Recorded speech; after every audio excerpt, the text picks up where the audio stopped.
Good morning. Good morning, dear traveler. Let us open the portal between the sun and the moon and see what messages would like to be known. Sotariana taria shatarian kianani. Ataria sutu taramati naria. Ataria shuturuntu so. I kianarianai nataria shatari. Arianaria sutun mantariantai. Ianaria taria. Ashatria ashikia. Anariana inkietaria sutu. So, last night there was some pretty cool experiences. I have been dealing with some personal health issues, and so I feel like these signs, these things that have been happening, are sort of signs from the universe, from the medicine of the creatures, the dragonflies, the frogs, the even the fish, the birds. But particularly last night, there was a sorry, there was a experience, and both me and my husband actually had. It began as well. What it began as was a shared one. We had suddenly just both had gotten very tired, and he was in the living room and I was in the bedroom, just healing, trying to heal from what I had been going through, especially these last few days. And but I didn't expect to fall asleep. I thought I was pretty awake, and next thing I know, I am in a home with my husband of this indigenous woman. In fact, several of them. And it looked like a home of like a cuandera, if I'm saying that right. And there were these beautiful splashes of color, tiled walls and floors, and a very vibrant, deep blue color accents that kept really sticking out. And they were allowing us to stay in their home as they taught us the ways of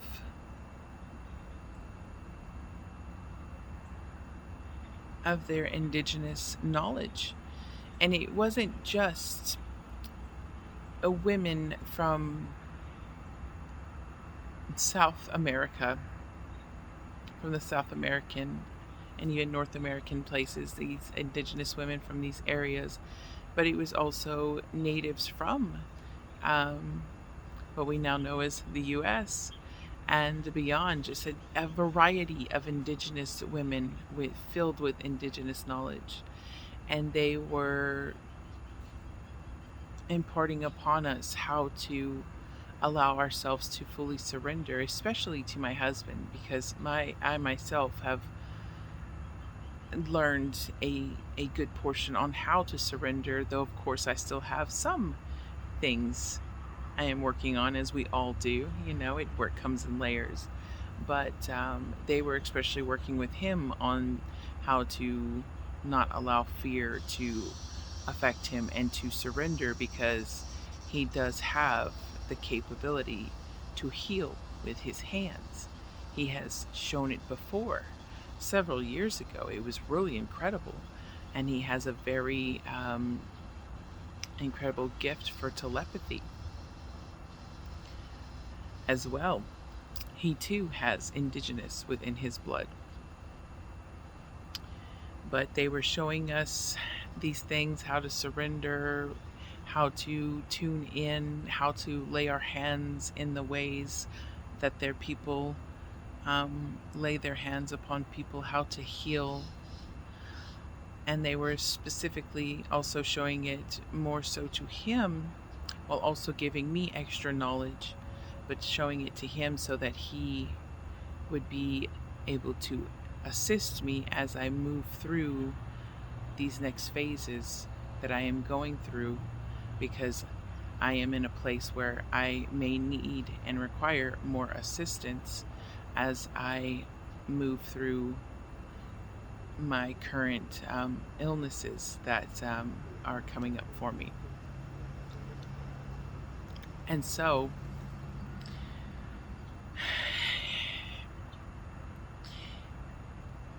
I ended up, after they showed us that, they let us sleep there. It was as if we were there for days and days and days. And all of a sudden I woke up and it was almost nighttime, and I was like, wait, where did I go? And I even asked, where am I? Where am I? And at the same time, my husband had woken up in the living room. He was just like, huh? And he was like, I think we're in the RV. He's like, yeah, we're in the RV. And I was just like, because I was so confused because of how vivid and real this experience was, as if I was just taken out of this existence and placed into the care of these women who were teaching us their ways. And so I finally come to a bit and get up and go to fix myself a drink. And not even 10 minutes later, suddenly a blue dragonfly is in the RV. And it's a small one, but it's an iridescent blue. It wasn't a damselfly. It looked more like a sort of baby dragonfly, because the damselflies are very skinny. This was an actual dragonfly, just smaller. And my son Jonah was like, that's the dragonfly that flew in a couple of days ago. And I was like, oh yeah, I remember that. And I was like, well, let me get it so that I can put him outside. And I was trying to capture him, but I couldn't capture the dragonfly. And I was like, oh, because I didn't want it to get hurt or killed, or the dog to eat it. And so I was just trying to figure out a way to capture it because it was quite fast. And so as I was looking for something to maybe get a cup to put it in, out of nowhere, it lands right here with its head facing into my mouth while it landed on my chin. And this has never happened to me, because in my experience with dragonflies, they always fly around me as if they can sense the energy field. They have never landed on me. They have never, sometimes I've had them come a bit close, but they have never landed on me and tend to seem to know and sense and see energy fields. And so that's why they are such skilled flyers, such skilled aerialists, because they are able to not only sense the energy, but also use their incredible eyesight that can see more of the light spectrum than even us. This is why I know that they're seeing our energy fields and able to avoid colliding with anything, especially living beings and human beings. And so this just completely shocked me, and I wasn't afraid at all, but it landed right on my chin with its mouth, with its face, like looking into my mouth. I was like, and I literally heard through my telepathy, I am speaking my wisdom, my knowledge, and my medicine into your mouth. And I felt that in my heart. I felt it in my throat. I felt it, and it stayed there, and I heard it say it again. And I was just in shock because I could feel it. I could hear it. because I have had many interactions with animals, with insects, to know when one is communicating. Because, of course, as we are evolving as a human species, as the earth is evolving, so are all of her creatures. And I'm sure many of you who understand this time that we are in are also seeing that as well.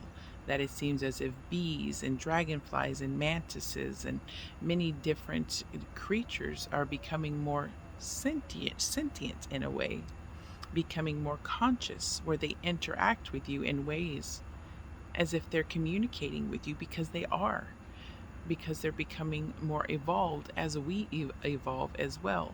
And so they know how to interact with us in ways to be able to communicate with us in ways we have not seen before, or if it has been a very long time. And maybe it also could be because of the fact that as we are reawakening back into the fact that we are so deeply connected to nature, something that we had been disconnected from a long time ago, that indigenous knowledge, that just the knowledge of the connection to the earth, is allowing us to be able to reconnect to that connection again, of being able to communicate with all creatures, with all beings, because we all share the same earth. We all come from the same place. And so, anyways, as it's sitting there, I was like, then I thought, oh, well, maybe this is actually after I heard that message, that it was speaking its wisdom, its knowledge, and its medicine into my mouth. And I could feel that energy in my throat, and my heart was just, it was incredible. Right after this dream of those indigenous women imparting their knowledge to me, I realized, wait, maybe this is how I can get it out of the house. And so I began scooting to the door, slowly, so I wouldn't fly away or scare it. And as soon as I go to reach to open the front door, it flew off my mouth. It flew off my chin and flew away back into the RV. And I was like, oh man. And then I was like, well, maybe it wants to stay. Maybe it wants to stay and be here. And of course, I also too am a believer in fairies. And so, I thought maybe this also was a form of a fairy. Maybe it was a fairy itself also making itself known in dragonfly form. And so I left out a little lid of honey for it, just in case. But that was an incredible experience. And then, to further that story, me and my two youngest sons came outside. We later that night, it had been maybe a couple hours had passed, to throw away some trash, and I could feel consciousness within the sky. And I knew that my star family was around. Because I've dealt with this for so long, I know the feeling. And I could feel it. And my youngest, he could feel it. And even my 7-year-old, he could feel it, but he was a little bit more fearful. He's kind of going through, I guess, as he's becoming more aware at that age of 7, he's having a little bit more fears come up, fears of monsters and such. And so for him, he was more like, I just want to go back inside. And he did. And me and my 3-year-old stayed out for a little longer. And then my 3-year-old decided to go in, and I could feel the consciousness, and I knew immediately, let me start singing and speaking in light language. And so I did. I began to speak in light language, open my heart, feel this immense love. And sure enough, in the north, over the lake, they began to appear. Yellow balls that lit up, became really bright, and then would disappear.